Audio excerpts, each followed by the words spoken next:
যারা জনগণের ভোটকে অস্বীকার করবে তারা তো জনকল্যাণকামী সরকার হবে না, তারা গণবিরোধী সরকার হবে। এই জন্য গণভোটের রায় অবশ্যই মানতে হবে। আসলে এটা মূলত 3টি বছরের যে অধ্যাদেশ ছিল, 2024, 2025 এবং 2026, এই 3টি বছরে 133টা অধ্যাদেশ জারি করা হয়েছে বিভিন্ন প্রয়োজনে।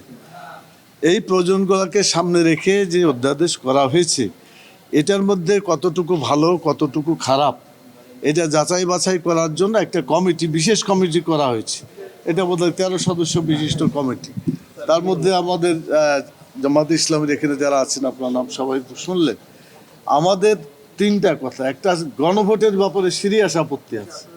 গণভোট মানে তো জনগণ ভোট দেয়া তাদের রায় ঘোষণা করেছে। যারা জনগণের ভোটকে অস্বীকার করবে তারা তো জনকল্যাণকামী সরকার হবে না, তারা গণবিরোধী সরকার হবে। এই জন্য গণভোটের রায় অবশ্যই মানতে হবে, এটাকে বাস্তবায়ন করতে হবে।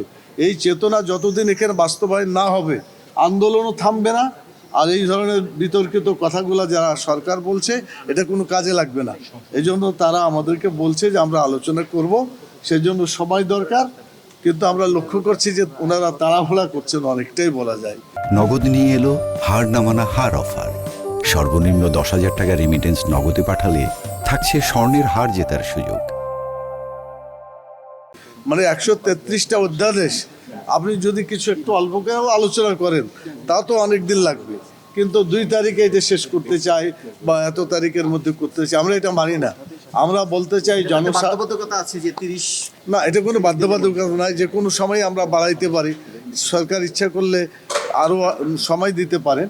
কিন্তু আমাদের মেন্টালিটি যেটা আমরা মনে করছি যে তাড়াহুড়া করে যেগুলো জনগণের কল্যাণকামী যে ধারাগুলো আছে, এটা না এসে তাদের দলীয় যে চিন্তাগুলো, 1.5 বছরে মাত্র 1.5 বছরে 133টা অধ্যাদেশ জারি হয়েছে, এটা তাড়াহুড়া হয়েছে কিনা? এটাও তাড়াহুড়া হয়েছে।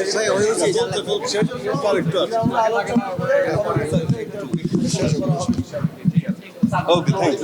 Awesome.